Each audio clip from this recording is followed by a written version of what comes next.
Muito bom, muito bom. E quando vocês quiserem aparecer, apareçam, viu? Sim. Ok, povo bom, então nós vamos para o nosso último, a gente terminou agora os evangelhos, né? Terminou os evangelhos e a gente vai hoje dar uma passadinha em Atos. São 3 lições, a lição de número 22, 21, 22 e 23, tá bom? Deixa eu só deixar aqui já na lição 21. Aí, ó, começou. Nós vamos conversar sobre o livro dos Atos. Vamos lembrar historicamente o que estava acontecendo, né? A gente tem a, a, a morte de Jesus, a ressurreição de Jesus, aqueles primeiros momentos ali do povo ressurreto, e aí a gente tem o início da história do livro dos Atos.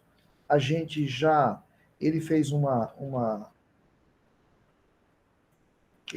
recapitulaçãozinha, né, na lição de número 20, deu uma geral sobre a questão do evangelho, do reino, do Espírito Santo, e na lição 21, então, ele vai falar sobre os Atos dos Apóstolos. Vai lembrar que ele é um dos chamados livros narrativos, né, porque ele vai narrar uma história.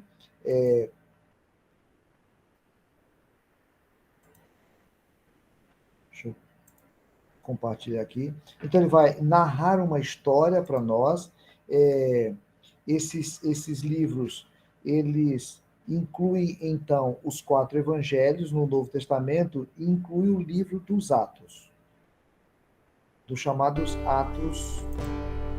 Boa noite, irmãos. Vamos ver se eu conseguir. Ok.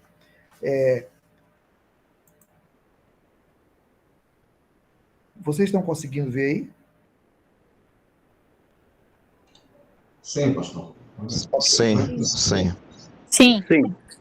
Perfeito. Então, tá bom. Olha, então, a ideia que ele vai chamar a atenção nossa é para essa primeira divisão, que é os chamados narrativos. Então, quando a gente estiver estudando a Bíblia, e aí a tese dessa introdução a gente não vai saber tudo sobre todos os livros, mas a gente precisa ter uma noção de como é que funciona os evangelhos, vimos detalhes do evangelista, vimos a ênfase do evangelista, vimos como é que funciona, entendemos que não é um livro. Quando a gente pega a Bíblia, nós não estamos pegando um livro na sequência. Mateus escreveu, depois Marcos escreveu, não. A gente tem, cada livro é um livro, eles estão divididos por assuntos, está claro para nós a ênfase sobre a questão da chegada do reino de Deus nos evangelhos, e aí a gente chega no livro dos Atos. Um detalhe importante para nós é que a gente já viu isso quando nós estudamos lá atrás o Evangelho de Lucas. Quem escreveu o livro de Atos foi o mesmo Lucas, né? Era como se fosse, na verdade, 2 livros, aliás, um livro só, dividido em 2 partes. A segunda parte era o Evangelho, a primeira parte era o Evangelho, a segunda parte era o livro dos Atos. Ele vai contar, os 2 livros eles vão contar de João Batista até a chegada de Paulo em Roma. João Batista acontece onde? Em qual cidade? Em qual cidade que João Batista atuava? Você está falando dos discípulos, pastor? João Batista. João Batista não era no deserto?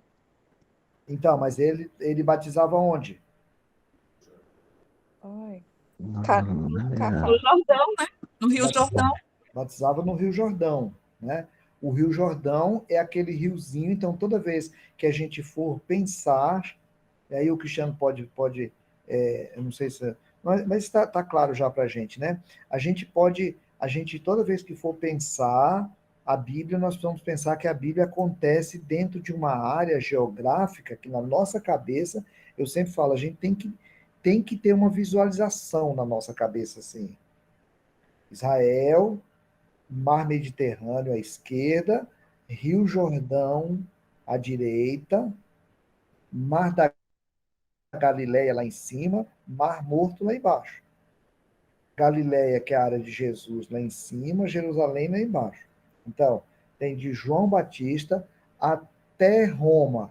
Depois nós vamos olhar melhor esse mapa aí. Mas o livro dos Atos, então, é um livro ele é um pedaço do Evangelho de Lucas. Só que ele foi dividido em duas partes. Mas ele é parte da mesma história. Bom, depois a gente percebe que essa primeira parte da história vai terminar com as boas novas em Jerusalém. Alguém podia ler para nós esses dois textos? Lucas 24, 47 e outra pessoa, Atos 1, 8. Lucas 24, 47, quem quer ler? E quem em seu nome se pregasse arrependimento para a remissão de pecados e todas as nações, começando de Jerusalém.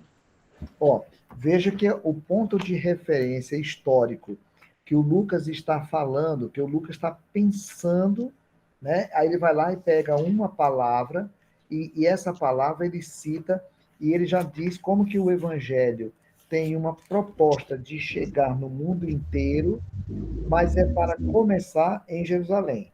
Então, essa é a proposta que foi dada por Jesus. Então, começando em Jerusalém. Atos 1:8, que todos conhecem. O que é que diz? Mas recebereis poder ao descer sobre vós o Espírito Santo, e sereis minhas testemunhas, tanto em Jerusalém como em toda a Judéia e Samaria até os confins da terra. Até os confins da terra. Isso está claro que a proposta de Deus, então, é que o evangelho, que começa ali em Jerusalém, alcance todos os confins da terra. Então, o cristianismo tem essa ênfase, né? Quando a gente entende que Lucas e Atos estão contando a mesma história, um é continuação do outro, se a gente pegar Lucas 1, de 1 a 4, nós temos um prefácio que serve para os dois livros. Alguém pode ler? Lucas 1, versículos de 1 a 4. Visto que muitos houve que empreenderam uma narração coordenada dos fatos que entre nós se realizaram, conforme nos transmitiram o que desde o princípio foram deles testemunhas, oculares e ministros da palavra. Igualmente a mim me pareceu bem, depois de acurada investigação de tudo desde sua origem, dar-te por escrito, excelentíssimo Teófilo, uma exposição em ordem, para que tenha plena certeza das verdades em que foste instruído. Então, veja, se a gente entender qual é a ênfase do Lucas, está aqui. Ele está falando, aí ele fala para o Teófilo, né? Para dar-te por escrito, excelentíssimo Teófilo, uma exposição em ordem. Então, o Lucas está dizendo para o Teófilo, olha, eu estou escrevendo essa história aqui, que é para você ter claro. Obviamente que isso ia alcançar outras pessoas, né? Mas na cabeça dele, ele fala pensando no Teófilo. E aqui tem uma coisa, igualmente, assim, ó, conforme nos transmitiram, os que desde o princípio foram deles testemunhas oculares. Por quê? Porque o Lucas não conviveu com Jesus, né? É bom a gente lembrar desse aspecto. O Lucas não conviveu com Jesus. O Lucas já é alguém que ouviu, foram deles testemunhas oculares e ministros da palavra. Ele pegou, pesquisou, pegou o evangelho, a história que já tinha sido contada por Marcos, conheceu pessoas ligadas a Jesus. Então, o livro dos Atos, ele está entre os evangelhos e as cartas de Paulo. É como se fosse a ponte aí que liga os evangelhos às cartas. Então, o Lucas é esse historiador. Alguém quer falar ou perguntar alguma coisa sobre isso? Isso está claro. Você consegue compreender e botar isso na história, na tua cabeça? Você consegue colocar isso dentro da história e entender assim, então, Jesus, vamos sempre lembrar disso, irmãos, igreja funcionava, o povo tudo era o povo judeu, o povo do templo. Aparece Jesus, o povo continua reunindo no templo. Mateus, Marcos, Lucas e João, eles estão contando essa história de como Jesus conviveu com aqueles primeiros irmãos que estavam ali se convertendo antes da ressurreição. Então, veja só, voltando lá, ó, pegando, porque isso tem que estar claro na nossa cabeça. Eu sei que é arrozinho com feijão, especialmente para os teólogos aí, mas só para todo mundo entender.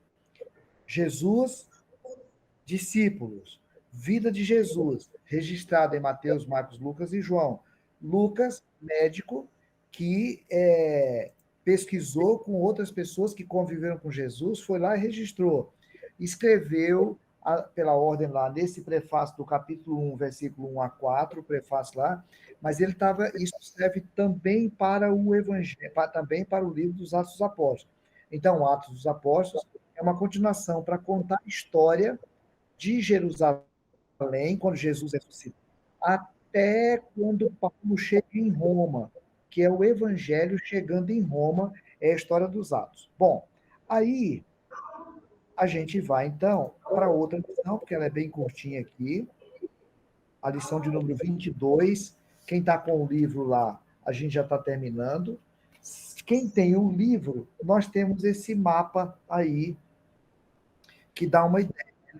Não está muito organizado, não, mas a gente tem uma ideia, através desse mapa que tem no livro, dá para a gente ter um pouquinho de uma ideia sobre o mundo do apóstolo Paulo, que é um material maravilhoso quando a gente pode estudar com o tempo, ver as viagens de Paulo, o que aconteceu. O livro dos Atos vai narrar esse fato, né?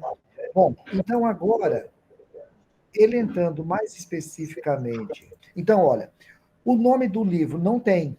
Alguém colocou esse nome depois, né? Foi muito tempo depois. Mas ele foi chamado desde o segundo século, então nós estamos aí por volta do ano 60, 70, mas aí já no segundo século ele é chamado de Atos dos Apóstolos, porque o autor vai considerar que muitas das coisas que o Espírito Santo fez foi através dos apóstolos. Então, por isso o livro passou a ser chamado de Atos dos Apóstolos. Mas, na verdade, como eles foram atos do Espírito, ele também poderia ser um livro chamado de Atos do Espírito. Ou poderia ser um livro chamado de Atos de Jesus. Várias vezes a ênfase cai naquilo que Jesus está fazendo, né? Jesus agora ressuscitado, Jesus agora glorificado. Os atos, na verdade, são de Jesus através dos discípulos. Então, poderia ser chamado de Atos de Jesus, poderia ser chamado de Atos do Espírito. O fato é que Jesus está presente agora no mundo, que Jesus está agindo no mundo através da igreja. Então, Jesus está fazendo. Como é que Jesus está fazendo? Por intermédio dos apóstolos. Então, a gente poderia dizer que esse livro é um livro dos Atos de Jesus. Mas também a gente pode dizer que é um livro de Atos do Espírito, porque ele vai citar a chegada do Espírito, e aí é importante para a gente ler esse texto. Vamos lá? Atos 1, versículos 5 e 8. Depois outra pessoa já deixa aberto em Atos 2, 16 a 21. Atos 1, 5 e 8. Porque João, na verdade, batizou com água, mas vós sereis batizados com o Espírito Santo.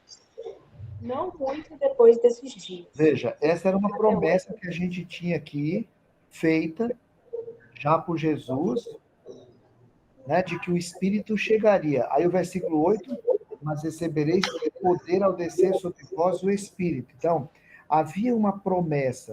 Agora, Atos 2, 16 a 21, aí já é o discurso do apóstolo Pedro, depois que o Espírito Santo tinha chegado.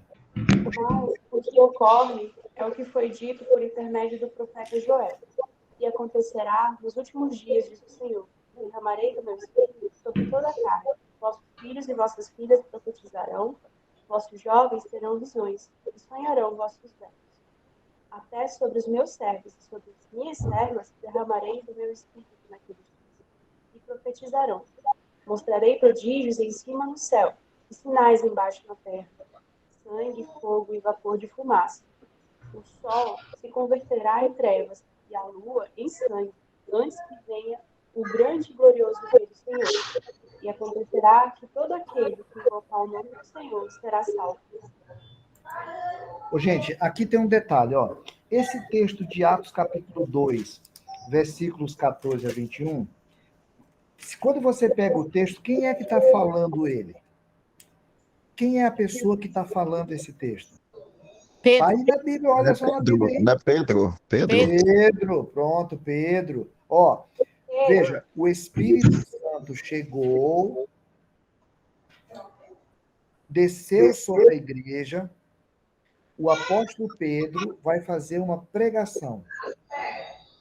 Não existe Novo Testamento aí. O apóstolo Pedro vai fazer uma citação lá do Velho Testamento. Diz que lá no Velho Testamento tinha uma promessa dizendo que um dia quem deu essa palavra? O profeta Joel. O profeta Joel havia dito lá 500 anos antes que um dia o Espírito viria e aconteceriam todas essas coisas sobrenaturais. Aí o Pedro está dizendo assim, olha, o que ocorre é o que foi dito. Então Joel está dizendo que essa profecia que tinha sido dada 500 anos antes se cumpriu. Então, quando a gente vai lá na carta de Joel, no livro de Joel, e lê essa profecia, aí a gente pode falar quando é que essa profecia vai se cumprir. Se alguém estiver pregando o texto de Joel, ou se alguém estiver lendo sozinho o texto de Joel, quando é que essa profecia vai se cumprir? Ele fala que nos últimos dias. Ah, e esse é um termo também muito importante, porque está dizendo aí que é nos últimos dias, antes do grande e glorioso dia do Senhor. Então você está lendo Joel, aí Joel tem esse texto. Quando é que vai se cumprir esse texto? Antes da vinda de Cristo? Antes da vinda de Cristo. Quando é que começa a vinda de Cristo? Gente, ó, eu só estou provocando vocês um pouquinho aqui. O Cláudio está fazendo a cara ruim ali, que é já por causa dessa coisa que está sendo provocado. Ó, a profecia lá em Joel vai se cumprir um dia ou já se cumpriu? Vai se cumprir. Não, a promessa de Joel já se cumpriu, moçada. Eu acho que cumpriu nesse momento aí, do Pedro, Exatamente. se cumpriu nesse momento, de Joel. Exatamente. Pronto. Olha aí, o Silvio está lembrando para a gente. É porque é engraçado isso, assim. Especialmente os pentecostais. Ainda ontem eu vi uns irmãos pentecostais pregando, segunda-feira, e citando esse texto aqui. Essa profecia já se cumpriu. Já aconteceu. Quando? Quando o Espírito chegou. E o apóstolo Pedro fala isso. O apóstolo Pedro está falando assim, olha, o que está acontecendo aqui é o que foi profetizado por Joel. Então, a profecia tinha sido falada lá por Joel e se cumpriu. Quando é que começou o dia glorioso do Senhor? Quando Jesus ressuscitou. É porque, na nossa cabeça, o dia glorioso de Jesus vai ser só no dia que Jesus voltar. Como a nossa cabeça é cronológica, então a gente tem essa coisa assim. Então, parece que essa profecia é algo que vai se cumprir um dia. O dia glorioso da volta de Jesus já começou. Qualquer época que Jesus voltar, depois que ele ressuscitou, já é o tempo. Por isso é que a Bíblia diz assim, a vinda de Jesus está próxima. E tem 2000 anos. Pode demorar mais 6, mais 8.000 anos. A volta de Jesus pode se dar em qualquer época, porque o tempo já começou. E a profecia da chegada do Espírito também já se cumpriu. Vai ter épocas que vai ter mais gente acessível a isso, mais sensível a isso, buscando mais num tempo, buscando mais em outro lugar, mas a vinda do Espírito prometida lá em Joel já se cumpriu. E Pedro está dizendo, foi isso que aconteceu aqui. Diga, Stephanie. Eu vejo que a dificuldade de interpretar isso, pelo menos para mim, é dificuldade, porque eu não consegui pensar no momento que era naquela época, não na nossa, né? E a gente acabei lendo como se fosse algo para o tempo que eu vivo, né? Então, acho que isso dificulta muito a questão de interpretado. Então, agora veja só, a gente tem que, aí por isso que eu falo que quando a gente pega aquilo que é chamado da revelação especial, a Bíblia tem uma revelação progressiva. Então, por exemplo, quando a Bíblia diz que o rei chegaria, aquela profecia já se cumpriu, porque o rei já chegou. Quando a Bíblia diz que o Espírito chegaria, já chegou. Então, nós estamos no depois de Atos 2. Quando a gente lê Mateus 20, quando a gente lê Mateus 17, aliás, João 17, por exemplo, ele ainda está falando da chegada do Espírito. Agora o Pedro está falando, olha aqui, ó, o Espírito chegou. O problema é que a gente ainda tem essa coisa de querer ficar esperando um tempo, que vão acontecer todas essas coisas aqui, que os jovens vão profetizar, que terão visão, que os servos... Ei, já é para estar acontecendo, velho. Se não está acontecendo, já é pela nossa falha de busca do Espírito, de comunhão do Espírito, porque depois que o Espírito chegou, a profecia de Joel já está em cumprimento. Entende? Então, assim, o Espírito está aí, o poder do Espírito já veio, o dinamis já está aí. Tem época, como eu estava dizendo, mais atuando num lugar, mais atuando em outro, mais atuando numa denominação, mais atuando em outro, mas o Espírito já veio e a promessa de Joel já veio. É igual quando a gente lê 1 Coríntios, que diz lá assim, mas essas coisas... coisas que nem olhos viram, nem ouvidos ouviram, mas Deus já nos revelou. Então a gente fica falando de um negócio que vai acontecer, mas o Espírito diz que, a Bíblia diz que já revelou a nós. Então, não é alguma coisa nova que vai acontecer. O novo já aconteceu. A gente é que pode não estar desfrutando dele. Entendeu? Pastor, Oi, vou fazer uma pergunta que talvez seja primária, mas eu estou com dúvida. por favor. Isso aqui, assim, essa passagem tem ligação, então, quando Cristo lá responde ao seu discípulo quando será a sua segunda volta, quando é o fim dos tempos, quando ele fala com o enigma, quando ainda não é o fim, aí sobre não é o fim, então tem ligação? Pode ser utilizado, porque assim, qualquer época já é época. Qualquer época já é. Por dia marcado, Jesus fala assim, não está revelado para mim, enquanto filho, né? Mas qualquer época que Jesus voltar é tempo.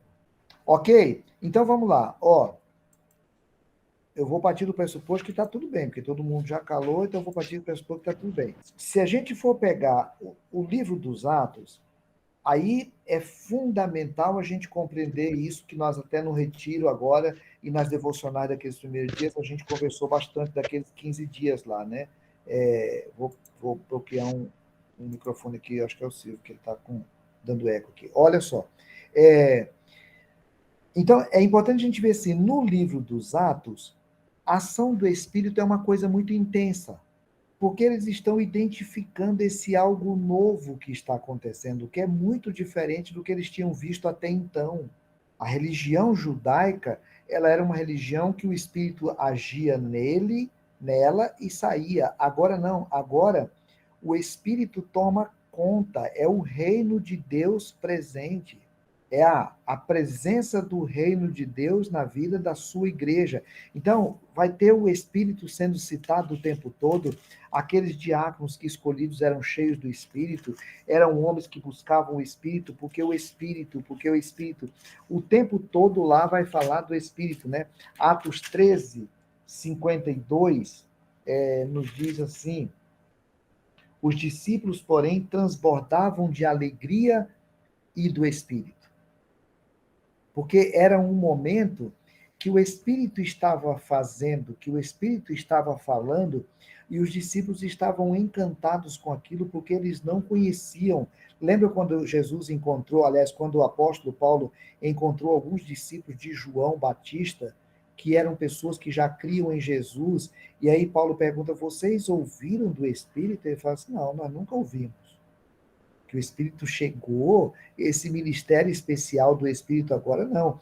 E aí o apóstolo Paulo vai falar assim, vai batizá-los no Espírito, porque eles nem conheciam o Espírito, eles não sabiam do Espírito. Então, para eles, naquele instante, era uma novidade. Agora, para o livro dos Atos, essa carta, então, ela é muito importante, porque ainda que ela seja chamada Atos dos Apóstolos, ela é muito Atos do Espírito, porque o Espírito se utilizou dos apóstolos. Então, essa era uma ênfase que estava sendo dada desde o segundo século para poder falar, olha, a igreja, ela foi sequenciada através dos apóstolos. Os apóstolos ganham uma importância muito grande na vida da igreja, porque assim eram quem esteve perto de Jesus, junto de Jesus. Então, por isso, quando Judas traiu Jesus, a primeira coisa que eles foram fazer é arrumar alguém para se colocar no lugar do Judas. Porque os apóstolos eram muito importantes dentro dessa narrativa que estava acontecendo. Então, Jesus fazia, o Espírito faz, mas o Espírito faz através dos apóstolos. E aí, a Bíblia vai mostrar pelo menos 11 trechos de apóstolos falando, pregando, porque eles querem dar ênfase, o Lucas faz questão de dar ênfase na importância que tem os apóstolos. Ele apresenta aqui exemplos no caso de Pedro, como é que Pedro apresenta esses painéis, mostrando, aliás, como é que o Lucas apresenta, mostrando como que as coisas aconteceram através de Pedro, ou como as coisas aconteceram através de Paulo. Ele acaba dando mais ênfase, né? No Pedro e no Paulo. Pedro meio como um líder lá, o Paulo como aquele que ele, Lucas, inclusive, se tornou discípulo, esteve próximo. A ideia central é mostrar que Deus está construindo a sua igreja através dos apóstolos. Se a gente pegar Apocalipse 21:14, só para a gente pegar um desses textos aí.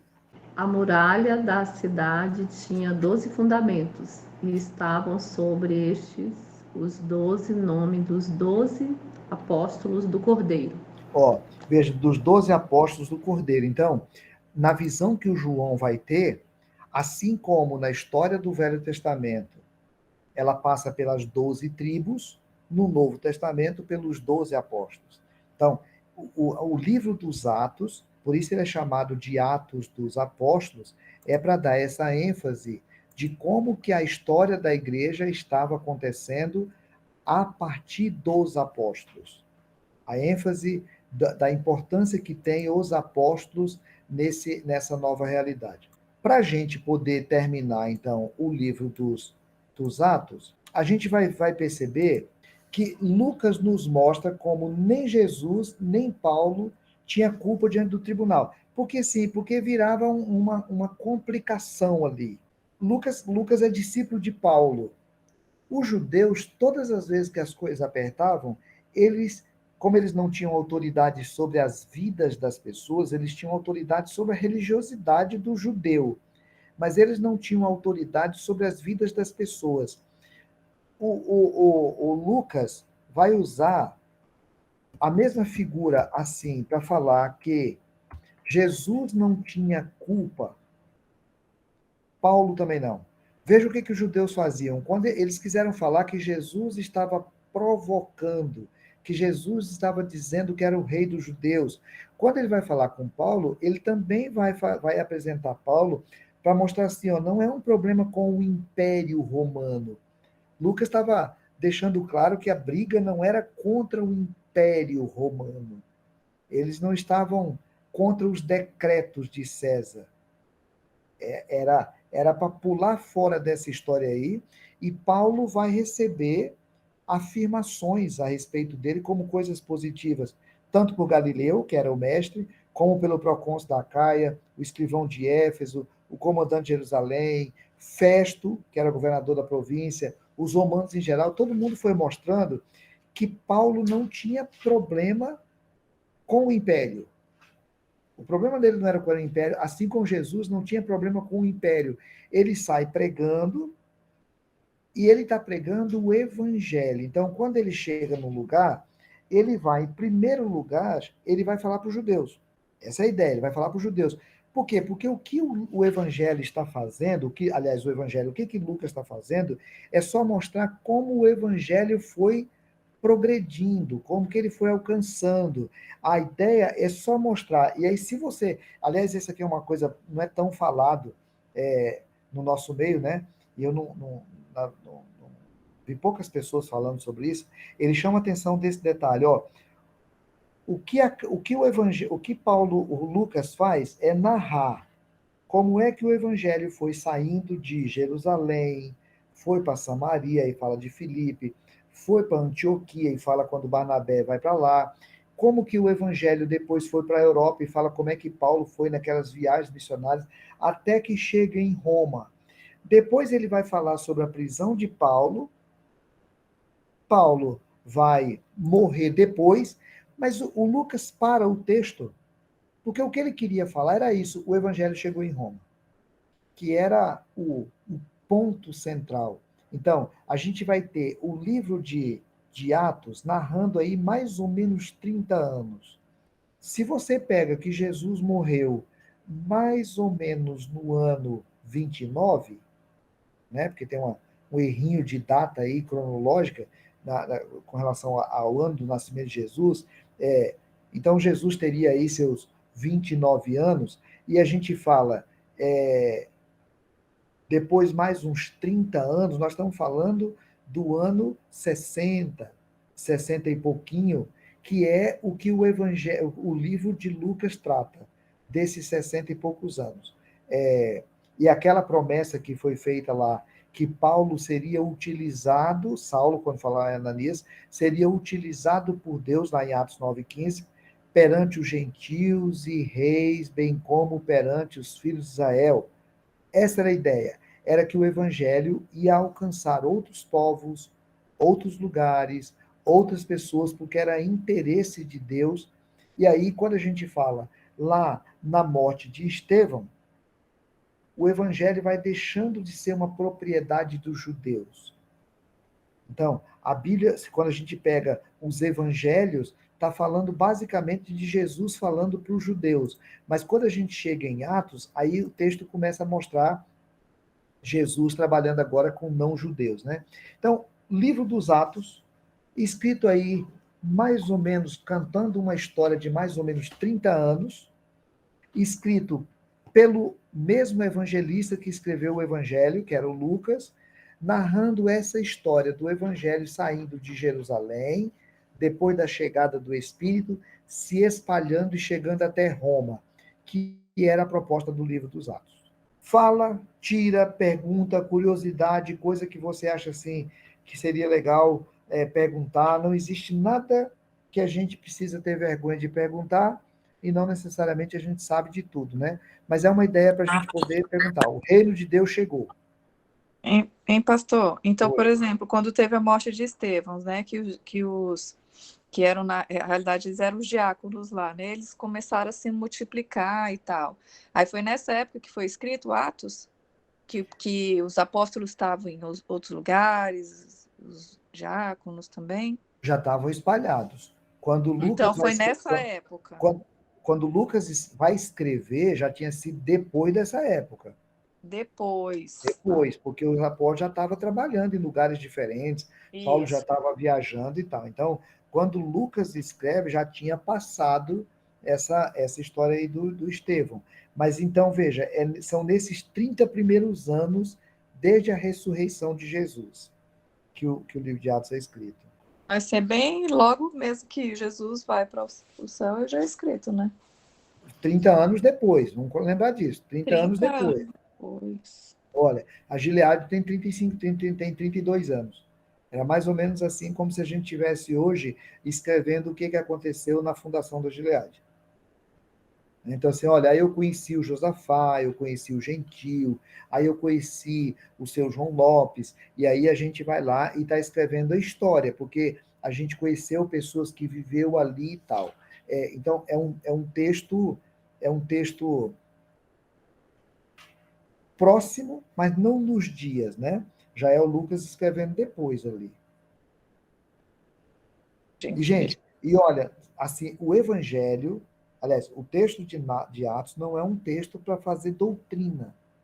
É um texto para a gente conhecer história. Aquilo que aconteceu lá em Atos não tem nenhuma obrigação de acontecer em outro momento.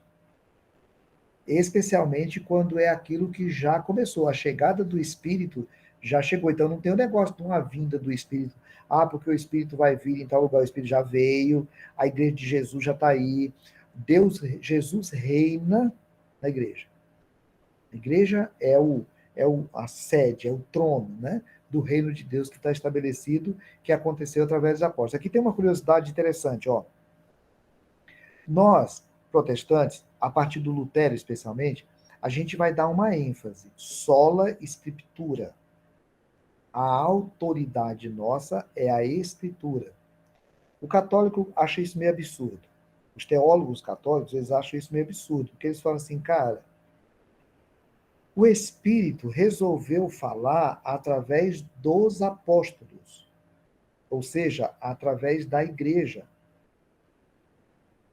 E aí, ele continua falando através do magistério da igreja. Então, o Espírito não está limitado à palavra. Por isso, eles acham um absurdo essa coisa nossa de querer achar que a autoridade nossa só é a palavra. Porque eles acreditam que, como o Espírito falou através dos apóstolos, o Espírito continua falando através do magistério, não através da palavra. Para nós não dá, né? Na nossa forma de ver, não dá. Porque aquilo que o Espírito tinha de falar para a nossa salvação, a gente acredita que encerrou na Bíblia. Passamos, então, o livro dos Atos? A semana que vem... Tá ouvindo aí? Ouvindo. Então, só uma questão assim. Essa semana eu ouvi alguém falar, nem lembro hoje, que tem um grupo influenciado pela teologia reformada que entende que nós não devemos sair para pregar, porque os escolhidos virão até as igrejas, conhecerão a mensagem da salvação. E aí, sempre que me falam isso, eu lembro do apóstolo Paulo. Falar, rapaz, se não é para sair para pregar, o que o apóstolo Paulo foi fazer na Ásia, em Roma, na Galácia, em lugares tão distantes onde ele foi pregar, né? Eu acho que o livro de Atos, ele mostra muito uma ação de Deus através da igreja, e eu gostaria muito de lembrar uma coisa que nós conversamos umas 3 lições para trás, que o poder da igreja hoje não se manifesta essencialmente através de curas, de milagres, de sobrenatural, mas o poder da igreja é o amor, né?